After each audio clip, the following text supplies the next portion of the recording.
और ये मंत्र है, इससे ये आपकी भांग उतर जाएगी। और ये भांग उतरने के बाद फिर आपको पता चलेगा कि मैं कहाँ रह रहा हूं।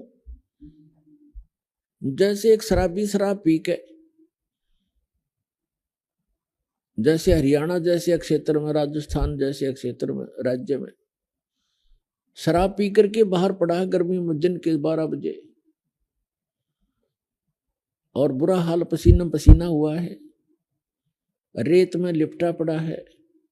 उसको कोई कहे कि उठ भाई, आप तो बहुत गलत स्थान पर पड़े हो, चलो आपको छाया में बैठाता हूं, आपको प्यास भी लगी होगी। तो वो पड़ा पड़ा कहता जोड़ दे मौज हो रही है। अब उसको पता है नहीं तो पड़ा कहाँ है, क्योंकि वो होश में नहीं है, उस नशे से बोल रहा है। और जब वो होश में आएगा, सचेत होगा, वह शराब उतर जाएगी, उसकी नशा उतरेगा, तब वो देखेगा और उसको कोई बताएगा कि तू यहाँ पड़ा था कल, तो उसको स्वयं महसूस होगा कि मैं गलत जगह पड़ा था, अरे यह शराब पीनी नहीं चाहिए। उस समय तो मन में आओगी, पर सामने फिर घुटी ला बैठेगा। तो कहने का भाव ये है कि हम सत्संग सुनते हैं, सत्संग सुनने के बाद हमें पता चलेगा यह भांग उतरेगी, शराब उतरेगी, नशा इस काल का, इस झूठे सुख को सुख है, ये मान रहा मनमोद, ये सकल चबीना काल का, कुछ मुख में कुछ बोल। फिर आपको जब यह नशा उतर जाएगा, इस सत्संग रूपी एंटीबायोटिक ये टेबलेट खाते हैं, फिर आपको महसूस होगा कि हम कहाँ रह रहे हैं, ये कोई लोक है, ये कोई स्थान है जिसमें हम रह रहे हैं। तो ये एंटीबायोटिक सत्संग आपको इसलिए सुनाया जा रहा है कि ताकि आपका ये नशा उतरे जहां आप रह रहे हो और जिसको आप अपना मान रहे हो।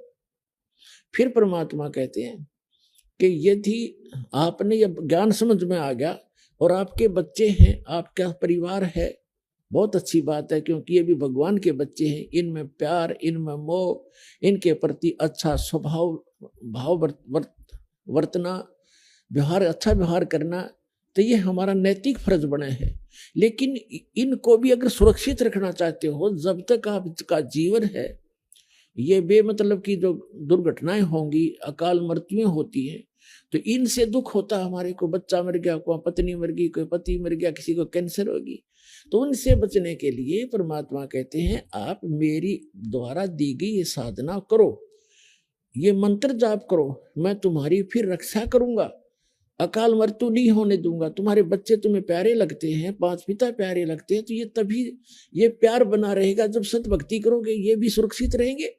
जब तक आप यहाँ रहोगे, आप यहाँ भी ठीक रहोगे, और भगवान बच्चों को भी सद्बुद्धि देगा, आपकी भक्ति बनेगी, आपकी वृद्धावस्था भी अच्छी तरह व्यतीत होगी, क्योंकि सत्संग सुनने वाले और भक्ति करने वाले बच्चे, पुत्र वधू और पुत्र अपने आप विनम्र हो जाते हैं, उनके अंदर दया भाव भर जाती है, और कोई लोभ लालच से वो सेवा नहीं करते, वो एक अपना नैतिक कर्तव्य जानकर फिर सेवाएं करते हैं। तो आपकी वृद्धावस्था भी सुथरी बीतेगी, भगवान की कुछ भक्ति साथ देगी, कुछ बच्चों में परमात्मा उनमें भाव अच्छा भरेगा।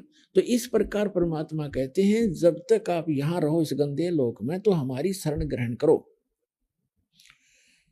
आपको यहाँ भी सुख दूंगा। और जब यहाँ से जाओगे, विमान में बैठकर जाओगे, आपको महसूस ही नहीं होगा कि आपकी मृत्यु हुई। आप शरीर छोड़ोगे पता नहीं चलेगा, क्योंकि ये तो एक ऊपर का खोखा है, ये तो सबसे गंदा बॉडी है जो आपको प्राप्त है, हमें प्राप्त है, और इसमें इसको हम फाइनल मान रहे हैं, तो बहुत अच्छा है। ये अच्छा इसलिए है कि इससे हम भक्ति कर सकते हैं, ना युक्ति अच्छा नहीं, और इस भक्ति के लिए ये सबसे अच्छा है, क्योंकि ये मानव शरीर बार बार प्राप्त नहीं होता, इसलिए इसका सदुपयोग करें।